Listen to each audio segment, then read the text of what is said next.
Selamat datang, semoga kalian selalu dalam lindungan Tuhan Yang Maha Esa. Hari ini kita akan belajar tema 1 di subtema 2, kelas 5 untuk pembelajaran pertama. Nah, ini daftar materi kita hari ini. Yang pertama pendahuluan, kemudian bersepeda. Ada audiobook di sana, kemudian yang terakhir evaluasi. Nah, kita mulai dengan pendahuluan. Untuk tujuan pembelajaran ada 3. Yang pertama, dengan mengamati gambar, siswa dapat mengetahui aktivitas-aktivitas manusia yang memanfaatkan organ manusia secara rinci. Yang kedua, dengan kegiatan membaca, siswa dapat menentukan ide pokok setiap paragraf dalam bacaan secara percaya diri. Yang ketiga, dengan menulis, siswa dapat mengembangkan ide pokok menjadi sebuah paragraf secara bertanggung jawab. Untuk memulai pembelajaran, silakan amati gambar di samping dengan baik.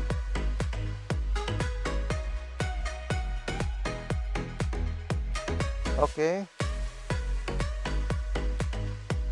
Nah, setelah mengamati gambar tersebut, ya, di sana ada 2 orang yang berbeda. Kemudian jawablah pertanyaan-pertanyaan berikut. Pertanyaan pertama, peristiwa atau objek apakah yang nampak pada kedua gambar tersebut? Ayo dipikir anak-anak. Iya, benar sekali. Yang pertama itu orang naik sepeda atau sedang bersepeda, dan yang kedua sedang naik sepeda motor. Kita lanjut ke pertanyaan berikutnya. Menurut pendapatmu, aktivitas pada gambar manakah yang menyehatkan? Silahkan dipikirkan. Ya, benar.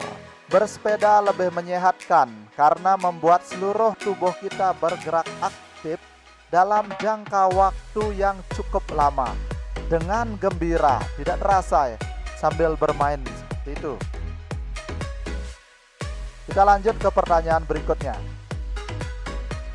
Benarkah aktivitas manusia seperti bersepeda, berjalan, berlari, dan lain-lainnya sangat dipengaruhi oleh kerja organ gerak manusia?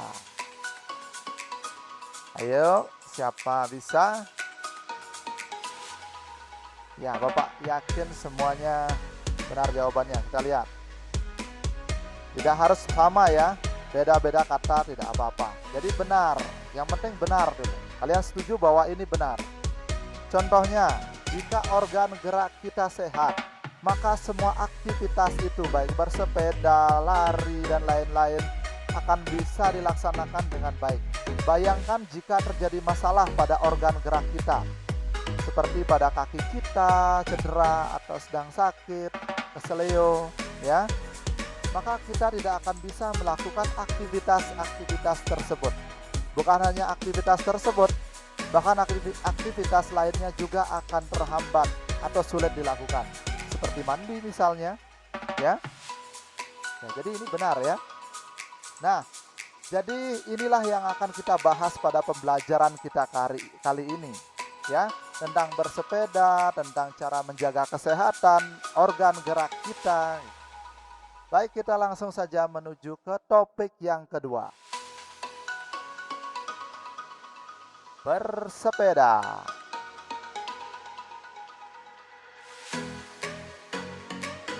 Nah, untuk memahami materi ini, silahkan kalian dengarkan audiobook berikut dengan baik.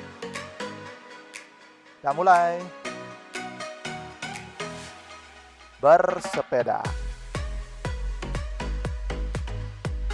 Bersepeda merupakan kegiatan yang menyenangkan sekaligus menyehatkan.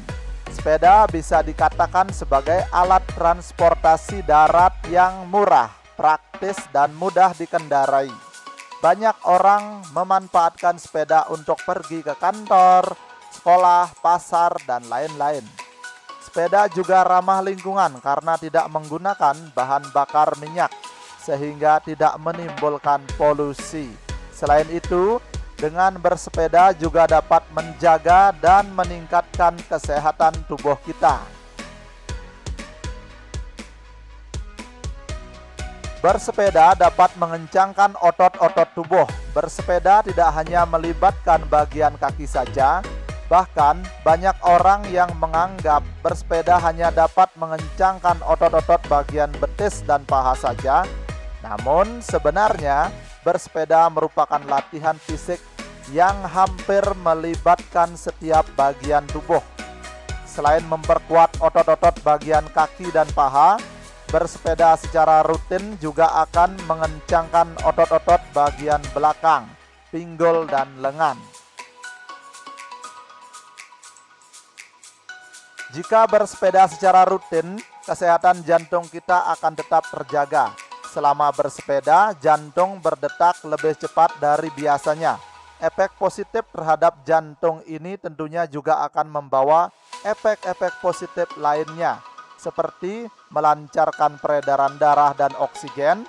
Dengan demikian, kita bisa terhindar dari munculnya gangguan-gangguan yang berkaitan dengan jantung dan peredaran darah dalam tubuh. Salah satu pilihan yang bijak untuk menjaga stamina dan daya tahan tubuh adalah dengan bersepeda. Bersepeda secara rutin dapat meningkatkan stamina dan daya tahan tubuh. Hal ini akan membuat kamu selalu bugar dan berenergi setiap harinya. Bersepeda juga merupakan olahraga yang dapat membakar kalori dalam tubuh.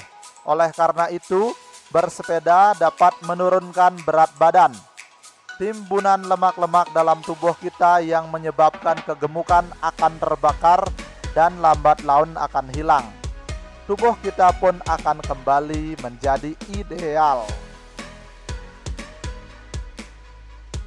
Oleh karena bisa membakar kalori dalam tubuh, maka bersepeda juga dapat menurunkan risiko terkena penyakit diabetes.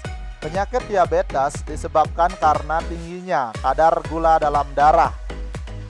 Kadar gula dalam darah bisa tinggi karena gula atau glukosa yang kita konsumsi setiap hari dalam tubuh kita berubah menjadi kalori dan tidak mampu kita ubah menjadi energi. Timbunan kalori tersebut akan memicu meningkatnya kadar gula dalam darah. Adapun penyakit diabetes sendiri bisa menjadi penyebab munculnya penyakit-penyakit lainnya seperti jantung, stroke, kulit, mata, ginjal, dan penyakit lainnya. Manfaat bersepeda lainnya adalah mengurangi stres. Seperti yang telah dijelaskan di atas, bahwa bersepeda merupakan kegiatan olahraga yang menyenangkan. Bersepeda memberikan hiburan tersendiri bagi kita pada waktu pagi dan sore hari untuk bersepeda sambil melihat-lihat indahnya pemandangan dan suasana sekitar cukup efektif untuk mengurangi stres. Nah, kalian sudah menyimak audiobook tadi. Nah, setelah selesai video ini ya, setelah kalian selesai menyimak video ini ya sampai akhir, kalian baca kembali teks bersepeda itu pada aplikasi Edu Peduli, tepat di bagian bawah video ini. Silahkan cari kelas 5, kemudian tema 1, cari pembelajaran 1 di bawah subtema 2 ya, cari subtema 2 dulu, kemudian klik pembelajaran 1. Tepat di bawah videonya ada cerita ini lagi. Ada juga di buku paket kalian. Silahkan kalian baca dengan baik. Nah, untuk melatih pemahaman kalian tentang teks tersebut dan isinya yang sangat berharga untuk kesehatan organ gerak kita, kesehatan tubuh kita, jantung, dan semuanya, temukan ide pokok tiap-tiap paragraf. Ya, jadi ini sudah biasa dilakukan, kita harus terus melakukannya agar lebih sempurna lagi. Ya, silahkan pakai tabel di samping. Sudah diberi contoh 1 ya untuk paragraf 1. Bersepeda merupakan kegiatan yang menyenangkan sekaligus menyehatkan. Itu adalah ide pokok paragraf pertama. Kalian tinggal mencari 6 paragraf lagi ya. Ide pokok untuk 6 paragraf lagi. Lakukan dengan ceria. Kalau perlu istirahat, silakan istirahat. Video dijeda dulu, di pause. Ketika selesai videonya silahkan dilanjutkan. Nah, ini tugas terakhir untuk kalian, untuk mengembangkan kemampuan kalian menulis. Jadi semangatlah mengerjakan semua tugas. Tanpa latihan kalian akan sulit berkembang ya. Berapapun latihannya, apapun latihannya, lakukan saja ya. Yang penting berani menunjukkan karya kalian. Nanti ketika kalian sudah sering melakukannya, kalian akan semakin mahir dan sempurna. Tulisan kalian akan membaik, kemampuan imajinasi kalian, kemampuan mengembangkan kata-kata, mengembangkan paragraf, penggunaan paragraf, mengembangkannya menjadi cerita yang runtut akan berkembang dan semakin baik. Kita lihat tugas terakhir kita. Waktunya mengembangkan cerita sendiri. Jadi gunakan 5 ide pokok di samping untuk menyusun cerita karyamu. Ya. Ada 5 ide pokok, berarti 5 paragraf. Nah, paragraf 1 ide pokoknya, bersepeda adalah kegiatan kesukaanku. Silahkan kalian tambah-tambahi dengan kalimat pengembang sebanyak yang kalian mau sehingga paragraf 1 selesai. Ide pokok boleh taruh di awal, boleh di akhir, sesuai keinginan kalian ya. Jumlah kalimat pengembang sesuai keinginan kalian ya. Yang penting 5 paragraf. Paragraf 2 ide pokoknya, aku bersepeda pada sore hari. Silahkan tambahi dengan kalimat pengembang. Paragraf 3, aku bersepeda berkeliling desa. Paragraf 4, aku bersepeda bersama teman-temanku. Ya, kurang tanda hubung, nanti silahkan dikoreksi sendiri. Nomor 5, banyak sekali manfaat bersepeda yang kurasakan. Jadi seperti itu, tinggal tambah-tambahi kalimat pengembang, menjadilah cerita karyamu ya. Karena kalian rajin belajar dan mengikuti semua pembelajaran online di semester ini, di tahun ajaran baru, mari kita beri tepuk tangan untuk diri kita. Ya, sekali lagi. Ya, oke. Mudah-mudahan bisa memacu semangat kalian mengerjakan semua tugas yang diberikan. Tugas itu penting. Tanpa tugas kalian akan sulit berkembang, ya. Jauhkan keluhan. Yang penting semangat saja, ya. Kerjakan semuanya dengan baik. Kita masuk ke materi terakhir yaitu evaluasi. Nanti ada semacam kuis di bawah aplikasi Edu Peduli, silahkan dikerjakan untuk mengasah kemampuan kalian ya secara mandiri. Ya, ini kalian sendiri yang melakukannya untuk diri kalian sendiri ya. Nah, semoga pembelajaran kali ini bermanfaat bagi kalian semua. Ilmu yang ada di sini kalian bisa serap, semua tugas yang ada bisa kalian kerjakan dengan baik dan berguna untuk pengembangan kemampuan kalian di masa yang akan datang. Pertemuan kali ini Bapak tutup dengan ucapan terima kasih. Bapak sangat mengharapkan bisa berjumpa dengan kalian kembali di video berikutnya. Jangan lupa untuk menonton video di aplikasi Edu Peduli atau di channel YouTube Bapak ya. Terima kasih Bapak ucapkan sekali lagi. Sampai jumpa.